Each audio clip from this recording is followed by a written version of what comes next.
हरतालिका तीज व्रत में ना करें। यह गलतियां नहीं तो पूरा जीवन ही बर्बाद हो जाएगा। और कहा जाता है कि अगर हरतालिका तीज व्रत के दौरान सुहागन महिलाएं कोई भी गलती कर देती हैं तो इसका सीधा प्रभाव उनके पति पर देखने को मिलता है। यानी कि सुहागानों को हरतालिका व्रत के दौरान कोई भी ऐसी गलती नहीं करना चाहिए जो कि आज की वीडियो में हम आपको बताने वाले हैं। स्वागत है आप सभी का आपकी अपनी पसंदीदा चैनल महायोग टीवी में। आज की वीडियो बेहद ही खास और ज्ञानवर्धक है। आज की वीडियो उन सुहागानों के लिए बनाई गई है जो पूजा पाठ तो करती हैं पर उन्हें पूजा का कोई फल नहीं मिलता। अगर आप भी पूजा पाठ करते हो और आपको भी पूजा का कोई फल नहीं मिलता तो कुछ ऐसी गलतियां होती हैं जो कि माता बहनें जरूर ही कर देती हैं। आज हम आपको उसी के बारे में बता देते हैं कि वह कौन सी गलतियां कर देती हैं जिससे कि हम पर भगवान की कृपा नहीं हो पाती, किन कर्म से भगवान की कृपा हमें प्राप्त नहीं हो पाती। यानी कि हरतालिका तीज व्रत में ऐसी गलतियां आप भूल कर भी ना करें। माताएं बहनों, आज की वीडियो बेहद ही खास और ज्ञानवर्धक होने वाली है, इसलिए आप अगर भगवान शिव के सच्चे भक्त हैं, माता पार्वती के सच्चे भक्त हैं तो कमेंट बॉक्स में जाकर जय मां पार्वती जय भगवान भोलेनाथ अवश्य ही लिखें, जिससे कि आपकी सभी इच्छाएं मनोकामनाएं एवं भगवान शिव की कृपा आप पर हो जाए एवं माता पार्वती की कृपा आप पर हो जाए और आपके घर में सुख समृद्धि और धन दौलत और ऐश्वर्य की प्राप्ति हो। आज हम वह गलतियां आपको बताने जा रहे हैं जो कि आप हरतालिका तीज व्रत के दौरान भूल कर भी ना करें। अगर आप ऐसी गलतियां करते हो तो आपको पूजा का कोई फल नहीं मिलेगा। माताएं बहनें, पर उससे पहले आपको यह जानना बेहद जरूरी और खास है कि हरतालिका तीज व्रत कितनी तारीख को मनाया जाएगा। फिर हम जानेंगे वह कौन सी गलतियां हैं जो हर एक माता बहन पूजा पाठ करते समय यानी कि हरतालिका तीज व्रत के दौरान कर देती हैं, जिससे कि उन्हें कोई फल की प्राप्ति नहीं होती। इसलिए आप इस वीडियो को ध्यान से पूरा ही देखें और ध्यानपूर्वक सुने। चलिए जान लेते हैं सभी बातों को बारी बारी से। भगवान शिव व माता पार्वती को समर्पित हरतालिका तीज व्रत सुहागिनों के लिए बहुत ही खास होता है। हिंदू धर्म की मान्यता अनुसार इस व्रत के प्रभाव से महिलाओं को अखंड सौभाग्य का आशीर्वाद मिलता है। जाने कब रखा जाएगा व्रत। हर साल भाद्रपद या भादो मास के शुक्ल पक्ष की तृतीया तिथि को हरतालिका तीज व्रत रखा जाता है। महिलाएं वैवाहिक जीवन में खुशहाली व अखंड सौभाग्य की प्राप्ति के लिए भगवान शिव व माता पार्वती की पूजा करती हैं। हरतालिका तीज व्रत मुख्य रूप से राजस्थान, मध्य प्रदेश, उत्तर प्रदेश, बिहार और झारखंड में रखा जाता है। हरतालिका तीज को बड़ी तीज कहते हैं। इस तीज से पहले हरियाली और कजरी तीज मनाई जाती हैं। इस साल कब है हरतालिका तीज? इस साल हरतालिका तीज 6 सितंबर 2024 को मनाई जाएगी। तृतीया तिथि 05 सितंबर को दोपहर 12:21 से 6 सितंबर को दोपहर 3:01 तक रहेगी। पूजन के लिए यह समय सबसे शुभ तीज पूजन के लिए सुबह का समय सबसे शुभ माना गया है।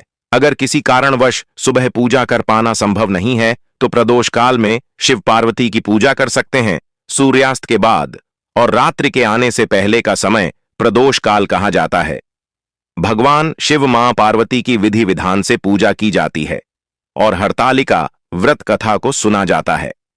हरतालिका तीज व्रत का महत्व मान्यता है कि हरतालिका तीज करने से अखंड सौभाग्य की प्राप्ति होती है।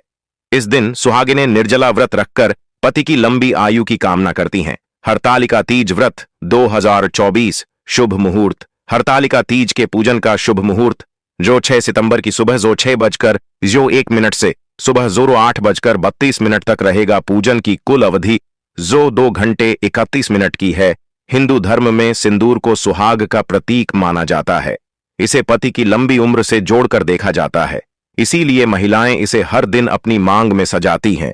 हरतालिका तीज पर महिलाओं को सिंदूर का अनादर भूल कर भी नहीं करना चाहिए। सिंदूर दान को इधर उधर रखने की बजाय संभाल कर रखना चाहिए। हरतालिका तीज पर अपने से बड़ी महिलाओं जैसे सास, नदद या फिर जेठानी आदि का अपमान नहीं करना चाहिए।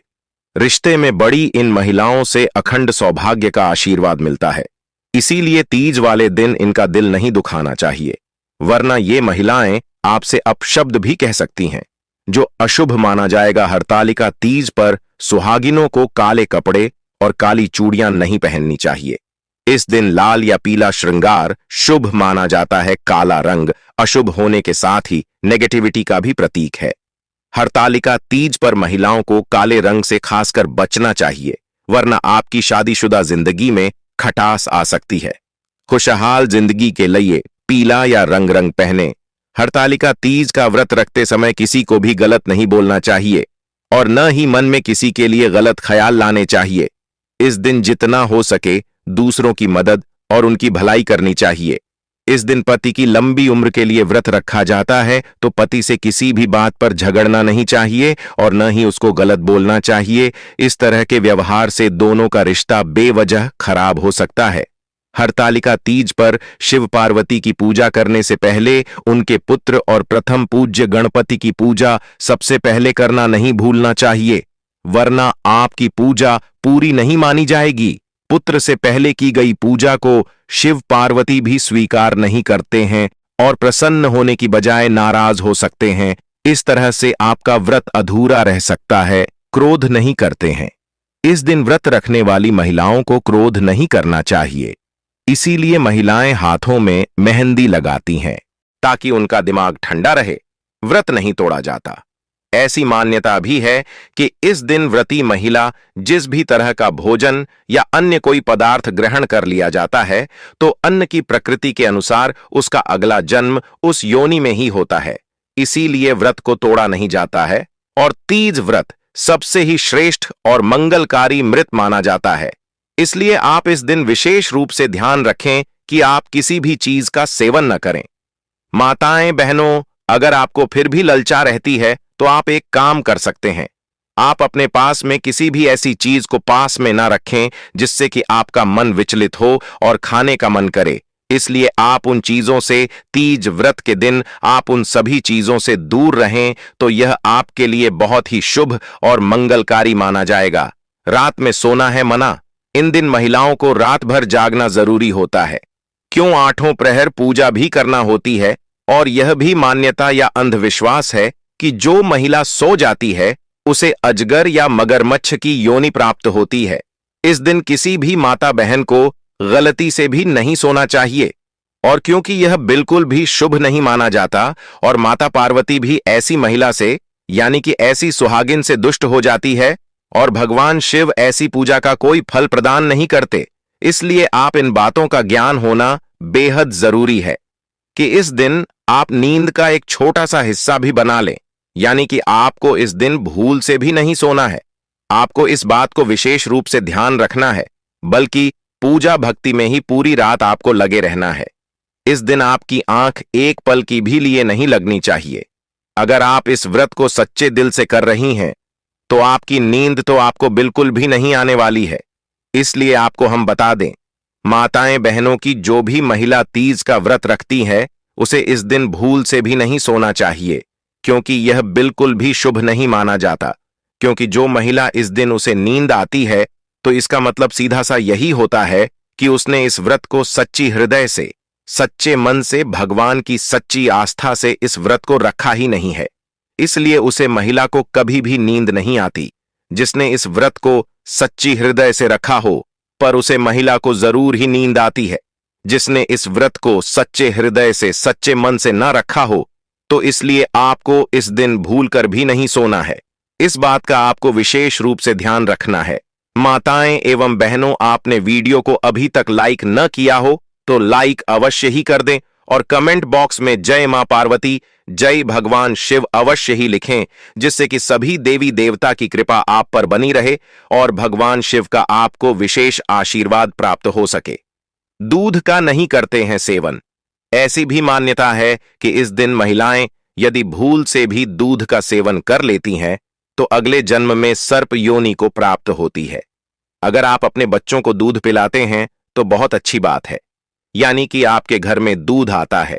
आप अपने बच्चों को दूध पिलाते हैं, जरूर ही पिलाई, पर इस बात का आपको विशेष रूप से ध्यान रखना है कि आप इस दिन दूध का गलती से भी सेवन न करें, क्योंकि जो तीज का व्रत होता है इसमें दूध का सेवन भूल कर भी नहीं किया जाता है और हर एक माता बहन की इस बात का विशेष ज्ञान होना चाहिए कि इस दिन दूध का तो आपको भूलकर भी सेवन नहीं करना है। पति के साथ न करें झगड़ा। यह व्रत पति की दीर्घायु अर्थात लंबी उम्र के लिए रखा जाता है। अतः व्रती महिलाएं इस दिन पति से किसी भी प्रकार का क्लेश या झगड़ा नहीं करें। इस गणपति के साथ झगड़ा तो आप भूल कर भी ना करें। इससे माता पार्वती भी आपसे रुष्ट हो जाती है और भगवान से भी आपसे क्रोधित हो जाते हैं। और ऐसी माता बहन को तो यह व्रत भी नहीं रखना चाहिए, क्योंकि ऐसी व्रत का उसे माता बहन को कोई फल नहीं मिलता, बल्कि उसके पति को और इस खुद भी व्रत को अधूरा छोड़ने का पाप जरूर मिल जाता है। इसलिए माता बहनों, आप ऐसा इस दिन भूल कर भी नहीं करना चाहिए, क्योंकि यह बिल्कुल भी शुभ नहीं माना जाता। छोटे या बड़े बुजुर्गों का न करें अपमान। इस दिन अपने से बड़े बुजुर्गों सहित छोटों का भी अपमान नहीं करें। इससे आपको अपने व्रत का फल नहीं मिलता है। ऐसा माना जाता है जो माता प्रेस ऐसा करती है, इस पूजा का कोई भी फल नहीं मिलता। इसलिए माता बहनों, हम आपको बता दें कि आपको जिस दिन हरतालिका का तीज व्रत रखा जाए, उसे दिन आपकी इस बात का विशेष रूप से ध्यान रखना है कि आपको ना तो किसी पर क्रोधित होना है और ना ही किसी से ज्यादा वार्तालाप या बहस करनी है। इसलिए इस दिन आपको शांत ही रहने के लिए बोला जाता है। इसलिए आप एक तरह से कहा जाए तो आप उसे दिन मौन की धारण कर लें और किसी से भी कोई भी वार्तालाप ना करें, यानी कि यह ज्यादा बोलना भी इस दिन अशुभ ही माना जाता है। इसलिए हर एक माता बहन को इस दिन इस गलती को विशेष रूप से ध्यान रखना चाहिए। तीज व्रत के दौरान व्रत के नियमों का पालन न करने से व्रत का फल नहीं मिलता है। व्रत के नियमों का पालन करने से व्रत का फल प्राप्त होता है और व्रत सफल होता है। व्रत के नियमों में निम्नलिखित बातें शामिल हैं। व्रत के दौरान अन्न नहीं खाना चाहिए। व्रत के दौरान पानी भी नहीं पीना चाहिए। व्रत के दौरान किसी भी प्रकार का तामसिक भोजन नहीं करना चाहिए। व्रत के दौरान किसी भी प्रकार का नशीला पदार्थ नहीं लेना चाहिए। व्रत के दौरान पवित्र और शुद्ध रहना चाहिए। व्रत के दौरान भगवान की पूजा और आराधना करनी चाहिए। तीज व्रत के दौरान क्रोध करने से व्रत का फल नहीं मिलता है। क्रोध करने से व्रत की पवित्रता भंग होती है और व्रत सफल नहीं होता है। क्रोध करने से बचने के लिए निम्नलिखित बातों का ध्यान रखना चाहिए। व्रत के दौरान शांत और धैर्यवान रहना चाहिए। व्रत के दौरान किसी भी प्रकार की नकारात्मक भावना को मन में नहीं आने देना चाहिए। व्रत के दौरान भगवान की पूजा और आराधना करनी चाहिए। व्रत के दौरान पवित्र और शुद्ध रहना चाहिए। व्रत के दौरान किसी भी प्रकार की हिंसा या उग्रता से बचना चाहिए। दान करने के लिए व्रत के दौरान गरीबों और जरूरतमंदों को दान करना चाहिए। व्रत के दौरान अनाथालयों और धर्मशालाओं में दान करना चाहिए। व्रत के दौरान किसी भी प्रकार की सामग्री का दान करना चाहिए, जैसे कि अनाज, वस्त्र आदि। व्रत के दौरान भगवान की पूजा और आराधना करनी चाहिए और सच्चाई की प्रतिज्ञा करनी चाहिए। व्रत के दौरान दान करने से व्रत का फल बढ़ता है और व्रत सफल होता है। तीज व्रत के दौरान परिवार के साथ लड़ाई करने से बचने के विषय में विस्तार से जानते हैं। तीज व्रत के दौरान परिवार के साथ लड़ाई करने से व्रत का फल नहीं मिलता है। परिवार के साथ लड़ाई करने से व्रत की पवित्रता भंग होती है और व्रत सफल नहीं होता है। परिवार के साथ लड़ाई करने से बचने के लिए निम्नलिखित बातों का ध्यान रखना चाहिए। व्रत के दौरान परिवार के साथ प्यार और स्नेह से पेश आना चाहिए। व्रत के दौरान परिवार के साथ किसी भी प्रकार की लड़ाई या विवाद से बचना चाहिए। व्रत के दौरान परिवार के साथ सहयोग और समझदारी से काम लेना चाहिए। व्रत के दौरान भगवान की पूजा और आराधना करनी चाहिए और सच्चाई की प्रतिज्ञा करनी चाहिए। व्रत के दौरान परिवार के साथ मिलजुल कर रहना चाहिए और प्रेम से पेश आना चाहिए। हिंसा से बचने के लिए बातों का ध्यान रखना चाहिए। व्रत के दौरान किसी भी प्रकार की हिंसा नहीं करनी चाहिए। व्रत के दौरान किसी भी जीव को नहीं मारना चाहिए। व्रत के दौरान किसी भी प्रकार की उग्रता से बचना चाहिए। व्रत के दौरान प्यार और दया से पेश आना चाहिए। व्रत के दौरान भगवान की पूजा और आराधना करनी चाहिए और सच्चाई की प्रतिज्ञा करनी चाहिए। तीज व्रत के दौरान तामसिक भोजन करने से व्रत का फल नहीं मिलता है। तामसिक भोजन करने से व्रत की पवित्रता भंग होती है और व्रत सफल नहीं होता है। तामसिक भोजन से बचने के लिए निम्नलिखित बातों का ध्यान रखना चाहिए। व्रत के दौरान किसी भी प्रकार का मांसाहारी भोजन नहीं करना चाहिए। व्रत के दौरान किसी भी प्रकार का नशीला पदार्थ नहीं लेना चाहिए। व्रत के दौरान किसी भी प्रकार का तेज मसालेदार भोजन नहीं करना चाहिए। व्रत के दौरान सात्विक और पवित्र भोजन करना चाहिए। व्रत के दौरान भगवान की पूजा और आराधना करनी चाहिए और सच्चाई की प्रतिज्ञा करनी चाहिए। व्रत के दौरान सच्चाई और ईमानदारी से बोलना चाहिए। व्रत के दौरान किसी भी प्रकार की झूठी बात नहीं बोलनी चाहिए। व्रत के दौरान अपने शब्दों का ध्यान रखना चाहिए। व्रत के दौरान किसी को भी दुख या चोट पहुंचाने वाली बात नहीं बोलनी चाहिए। व्रत के दौरान भगवान की पूजा और आराधना करनी चाहिए और सच्चाई की प्रतिज्ञा करनी चाहिए। माता पार्वती और शिवजी को खुश करने के लिए अगर पूजा के साथ ही उनके निमित्त हरतालिका तीज के दिन कुछ उपाय भी किए जाएं, तो आपके बहुत से काम बन सकते हैं और आपकी खुशहाली को चार चांद लग सकते हैं। तो आइए आचार्य इंदु प्रकाश से जानते हैं कि आपको कौन से उपाय करने चाहिए। अगर आप अपने दाम्पत्य जीवन को खुशहाल बनाना चाहते हैं और जीवन साथी के साथ अपने रिश्ते को मजबूत करना चाहते हैं, तो हरतालिका तीज के दिन शिवलिंग पर कच्चा दूध मिला हुआ जल चढ़ाने के साथ साथ अपने माथे पर रोली का तिलक भी लगाएं। अगर आप अपने जीवन साथी को आर्थिक रूप से स्ट्रांग देखना चाहते हैं, तो हरतालिका तीज के दिन भगवान शिव को नमस्कार करके उन्हें आंख के 5 फूल चढ़ाकर शिव चालीसा का पाठ करें। अगर आप अपने जीवन में अक्षय फलों की प्राप्ति और हर क्षेत्र में तरक्की चाहते हैं, तो हरतालिका तीज के दिन किसी जरूरतमंद को अनाज भेंट करने के साथ ही शिव जी के इस मंत्र का जप करें। मंत्र है ऊं नम शिवाय। अगर आप अपने शरीर को तंदुरुस्त बनाए रखना चाहते हैं, तो हरतालिका तीज के दिन शिवलिंग पर शुद्ध जल चढ़ाने के साथ साथ शिव जी को नारियल से बनी मिठाई का भोग लगाएं। साथ ही 11 बार ऊं शब्द का उच्चारण करें। अगर आप अपने किसी काम में पूरी तरह से सफलता पाना चाहते हैं, तो हरतालिका तीज के दिन दूध, दही, शहद, गंगा जल और शक्कर मिलाकर पंचामृत बनाएं और उससे भगवान शिव को भोग लगाएं और उसमें से थोड़ा सा भोग बचाकर रख लीजिए। बचे हुए भोग को किसी गाय के बछड़े या किसी बैल को खिला दीजिए।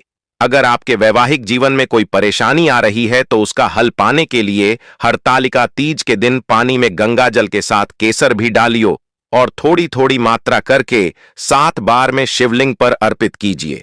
अगर आपके जीवन साथी का कोई महत्वपूर्ण काम बहुत दिनों से अटका हुआ है, तो हरतालिका तीज के दिन शाम के समय अपनी कामना पूर्ति के लिए शिव मंदिर में तेल का एक दीपक जलाने के बाद 11 बार ऊं नमः शिवाय मंत्र का जप करें।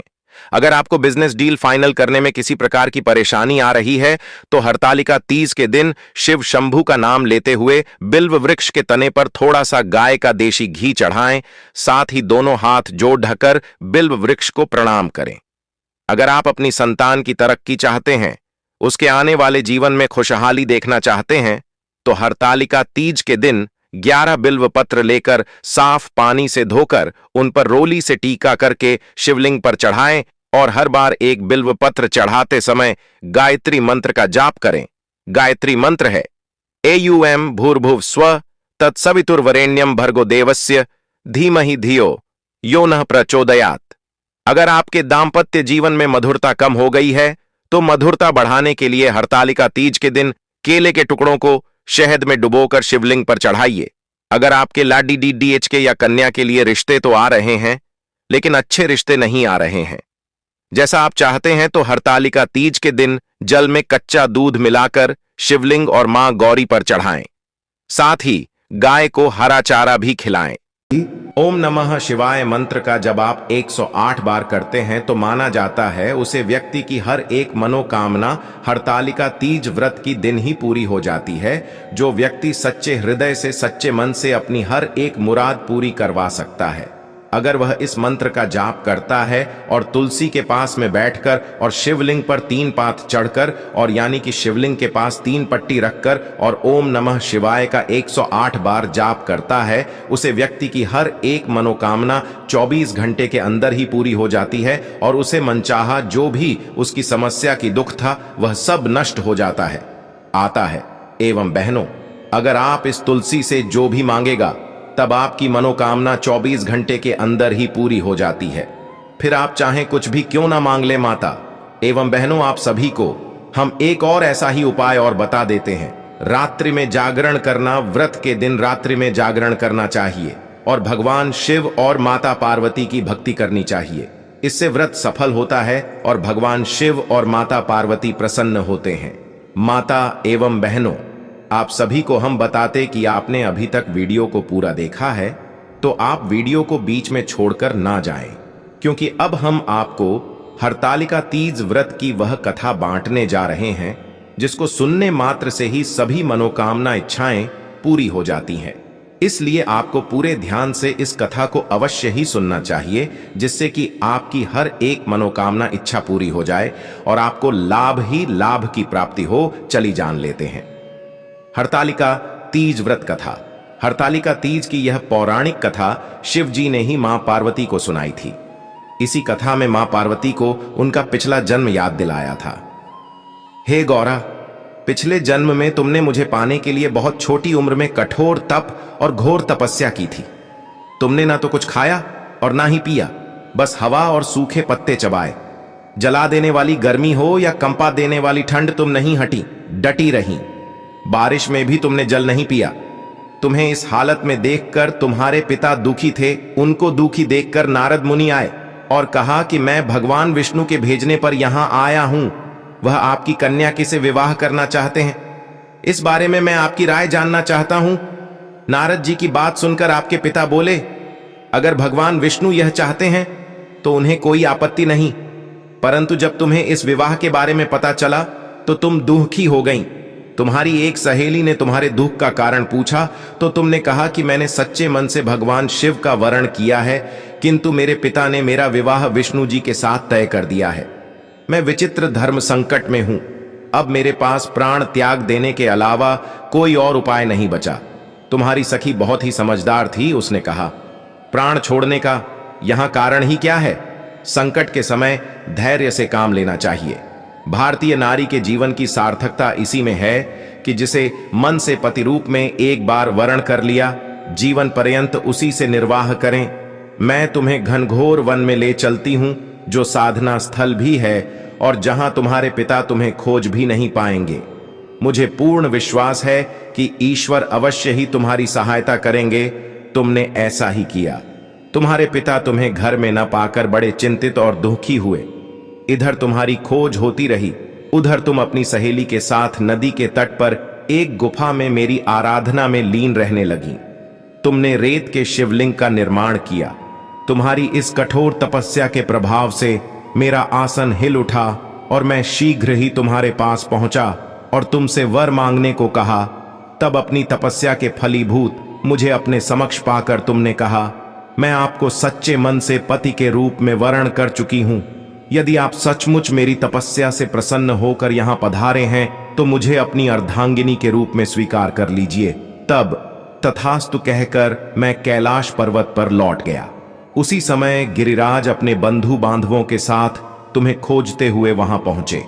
तुमने सारा वृतांत बताया और कहा कि मैं घर तभी जाऊंगी अगर आप महादेव से मेरा विवाह करेंगे। तुम्हारे पिता मान गए और उन्होंने हमारा विवाह करवाया। इस व्रत का महत्व यह है कि मैं इस व्रत को पूर्ण निष्ठा से करने वाली प्रत्येक स्त्री को मनवांछित फल देता हूं। इस पूरे प्रकरण में तुम्हारी सखी ने तुम्हारा हरण किया था, इसलिए इस व्रत का नाम हरतालिका व्रत हो गया। इस व्रत से जुड़ी एक मान्यता यह है कि इस व्रत को करने वाली महिलाएं माता पार्वती के समान ही सुखपूर्वक पतिरमण करके शिवलोक को जाती हैं। माता में बहनों आशा करती है कि आपको यह वीडियो बहुत अच्छा लगा होगा। माताएं बहनों, अगर आपको यह वीडियो बहुत अच्छा लगा है तो हर एक भारतीय नागरिक को इस वीडियो को शेयर करें। सभी अपनी माताएं बहनों को इस वीडियो को जरूर शेयर करें और उसे वीडियो को लाइक जरूर करें और कमेंट बॉक्स में हर हर महादेव जरूर लिखें ऐसी ही ज्ञानवर्धक वीडियो में। तब तक के लिए धन्यवाद। माताएं बहनों को वीडियो